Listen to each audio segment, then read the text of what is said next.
Hey, how's it going, guys, and welcome back to Monster Tamer News, where we go over the last week's developments in the monster taming genre. Now, this week is on the slower side, which honestly, after being super busy the last few weeks, I'm definitely okay with, as I've been exhausted. But anyways, we still have some pretty interesting news this week, including a brand new trailer for Pry Into the Void, the confirmation that Bagdex, a Brazilian monster taming game, will be coming to the Switch, the fact that Moonstone Island is receiving more spirits, and more. So as per the usual, sit back, relax, and let's dive in.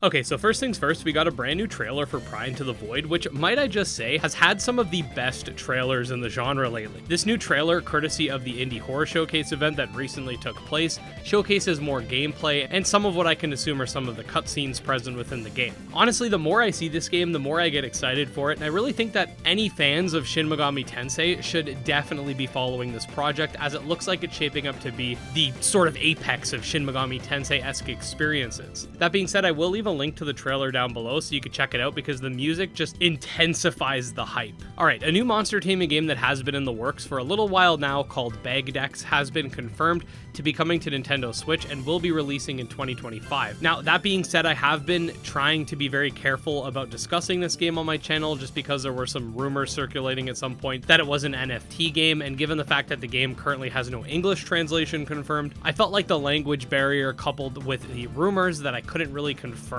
made me not really want to cover it. Now, that being said, someone in our Discord actually did ask the developer directly if there will be any NFT involvement, and according to the developer, there will not be. This is our comment in Portuguese, so anybody who can read it will be able to confirm. I do think that the game looks pretty cool in general. I just have to be really careful, especially with how stealthy a lot of these games have been getting lately. We saw that with Portal Fantasy, where there's basically no indication of Web3 unless you really dive into it, and I'm trying to avoid those types of games. Regardless, I will try to keep you guys updated on this game now that we know that it's not an NFT project. It is unfortunately not confirmed to be coming out in English, so my updates will be limited, but hey, maybe they will confirm an English version at some point. The Moonstone Island developer confirmed that there will be new spirits coming to the game this week, which I'm guessing will be a free post-game update, kind of like what we saw with the Cassette Beasts Catacomb update. To me, this is exciting, not even necessarily because there's new monsters coming to the game, but more so because it does open up the idea, or at least the prospect, of future Moonstone Island content, which I'm all for. It's funny because I put together my What If Moonstone Island Had DLC video before the teaser was actually brought forth,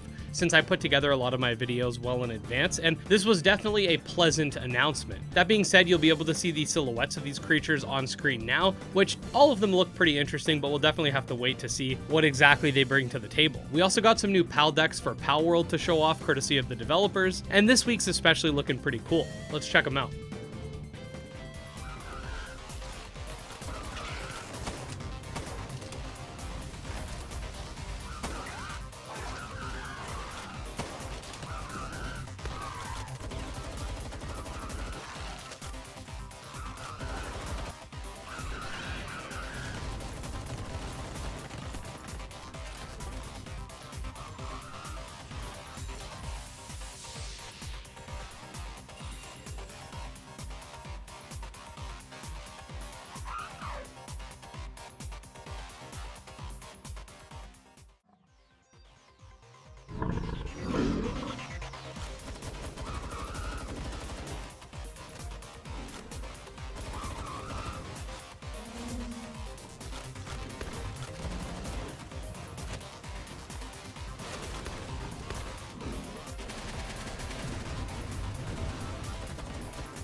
Alright, next up we got the rapid fire news for the updates that don't require lengthy explanations. First of all, we got a brand new screenshot for Anode Heart, teasing that the game is coming out in just a month, which, yeah, definitely excited to dive into it. We got the hunting season update for Adore, which is now live, which will allow you to hunt for some new Halloween-themed versions of monsters already present in the game. We got some new Dokimon, a new Gremlin for Gremlin's Tale, a new Lumion for Lumion Legacy, a new battle intro animation for Aethermancer, and last but not least, we get a look at the crafting table for elements.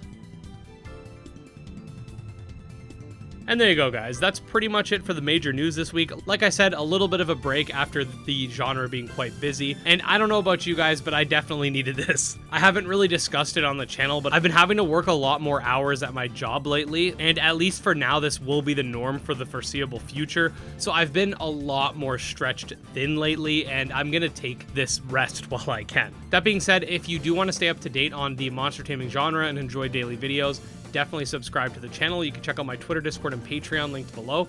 And special thanks to my patrons, especially Jim Hamilton, Dro Ghost, Dark Persona, Exodus, and Candy Morency. And I'll see you next time. Peace.